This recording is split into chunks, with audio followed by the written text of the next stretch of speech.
माझा मराठाची बोल. लक्षात आलं का? कोणाचा? माझा म्हणजे त्यांचा. ते बोलतील तो मराठा बोल. आपणही मराठी बोलतो, पण मग काय आपलं बोललेलं मराठी हे काय अमृताशी पैजा जिंकेल काय? शब्द काय आहे? माझा बोल. पण कसा? माझा मराठाची बोल. माझं मराठीतलं बोलणंच.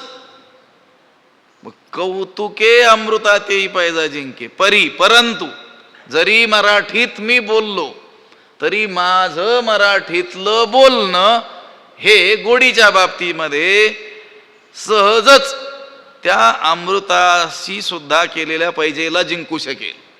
हे कौतुके दोन्हीकडे जोडलं तरी काही हरकत नाही. माझा कौतुके मराठाची बोल. माझं कौतुकानं सहज मराठी बोललेलं हे अमृताशी सुद्धा पैज जिंकेल.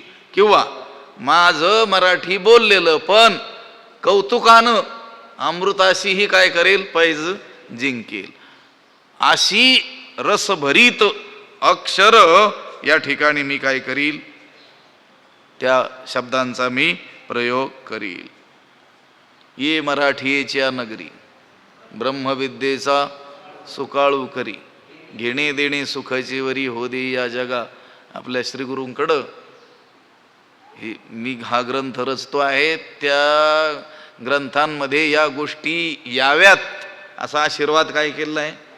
मागितलेला आहे ना. नवरसी भरवी सागरू, करवी उचित रत्नांचे आगरू अलंकारू, भावार्थाचे गिरीवरू, निफजवी माये साहित्य सोनियाच्या खाणी, उघडी देशीच्या अक्षोणी, विवेकवल्लीची लावणी हो देई सेंग. लक्षात आलं का? किती वर्णन तिथं केलेलं आहे. कुतर्काचे सावजे फेडी दर कुठे. लक्षात आलं का? हे कुतर्क माझ्या बोलण्यात येऊ देऊ नकोस. लक्षाच्यामध्ये नवरस आले पाहिजे, साहित्याच्या खाणीच्या खाणीच आले पाहिजे. साहित्य थोडंफार साहित्य नाही, साहित्य रूपी सोन्याच्या खाणी उघडवी देशीच्या अक्षोणी. या देशी रूपी भाषेच्या या भूमीमध्ये साहित्य रूपी सोन्याच्या काय करा? खाणी उघडा. सोन्याच्या खाणी, साहित्य रूपी सोन्याच्या खाणी. अशी श्रीगुरूंकडं मागणी केलेली आहे. मागणी केलेली आहे म्हणजेच या ग्रंथांमध्ये ते तसं प्रत्यक्ष काय केलेलं आहे? ज्ञानोबरायांनी आणलेलं आहे.